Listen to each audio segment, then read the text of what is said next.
আমার প্রিয় দেশবাসী, আসসালামু আলাইকুম। এই যে আমরা ইবাদত বন্দগি যত যাই করি, নামাজ করি, হ্যাঁ নামাজ পড়ি, তওবা করি, যাই আমরা সকল সময় সবসময় কনফিউজে থাকি যে আমাদের দোয়া আল্লাহ কবুল করে না নাই, আমাদের ইবাদত বন্দগি নামাজ এগুলা কবুল করে না নাই।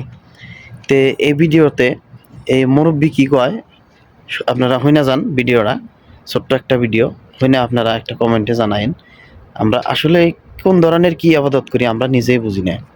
তা আপনি যে গুনাহ থেকে তওবা করেছেন ওই তওবা কবুল হয়েছে, প্রমাণ হলো মরার আগে যদি আর সেই গুনাহ না করেন।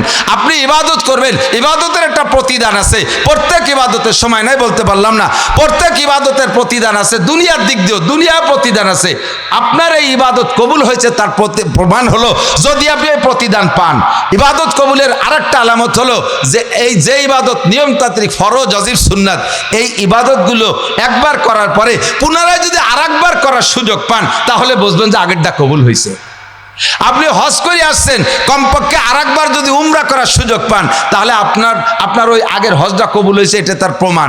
কারণ আল্লাহ তাআলা আপনার হজটা দেখে লাইক করছে, আল্লাহ পছন্দ করছে, আল্লাহ কমেন্টস করছে। আল্লাহকে ঠিক আছে, হে আব্দুল খালিক তুই আরেকবার আসিস। তুই যেভাবে তওব করলি আর আরাফাতের মাঠে কানলি, তোর কান্দার তওব আমার খুব ভালো লাগছে, তোর দাওয়াত দিয়ে দিলাম তুই আরেকবার আসিস। ফিরেবার জাতি পারলে বসবেন যে আপনার আগেরটা পছন্দ হয়েছে বিধায় মালিক আপনার দাওয়াত দিয়ে দিয়েছে। আপনার বাড়ির রাজমিস্ত্রি কাজ করছে, একজোড়া মিস্ত্রি, তাদের কাজ ভালো হলে আপনি তাদের দাওয়াত দিয়ে দেন, এ জামাল তোরা জোড়া এই জোড়াই কিন্তু কালকেও আসবি, আর যার সময় 20 টাকা বেশি নিয়ে যাস, দুইজন চা খেয়ে যাস।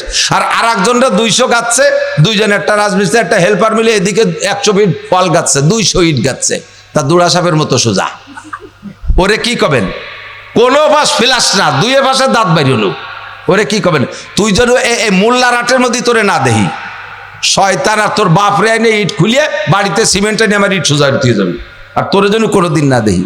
মসজিদে যদি আপনি জোহরের নামাজ সুন্দর করে পড়েন, আল্লাহ পাক ওই সময় দাওয়াত দিয়ে দেয়, এ আব্দুল খালেক মোল্লা তুমি কিন্তু আসরেও আসবা, তোমার নামাজ আমার এত ভালো লাগছে, তুমি আসরও আসবা, দাওয়াত দিয়ে দিয়েছে। আর একজন জোহরের নামাজ পড়তে যায় এরকম বেহায় দাঁড়াইছে। আল্লাহর কয় যে সূরা তোরে মসজিদের সময় আসরের সময় মসজিদে তোর ঠ্যাং ভেঙে গেলে দন বাড়ি দাতাল মসজিদে এসে বেহায় দাঁড়াতাইস, ওই যা কম ইলা সালাতে কমু কুসালা, আল্লাহ থাক কইছে কমু কুসালা, ওলার সাথে সাথে বেহা কুড়ায় দাঁড়াইছে। নামাজ পড়ছে কোন সুরে যে আগের রেখাতে কোন সুরে পড়ছে পরের রেখাতে তা মনে নাই।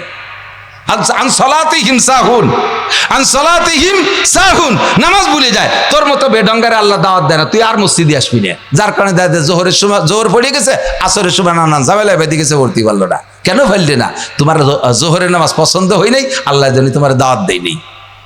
কথা কি বুঝছেন? প্রত্যেক ইবাদত কবুল হওয়ার আলামত হলো ওই ইবাদত ততোধিকবার করার সুযোগ পাওয়া। আর তওবা কবুল হওয়ার আলামত হলো যে গুনাহ থেকে তওবা করছেন আর সেই গুনাহ জীবনে না করা। আল্লাহ তাআলা আমাদের ইবাদত বন্দেগী সঠিকভাবে করার তৌফিক দান করুন, আমাদের ইবাদত কবুল করুন।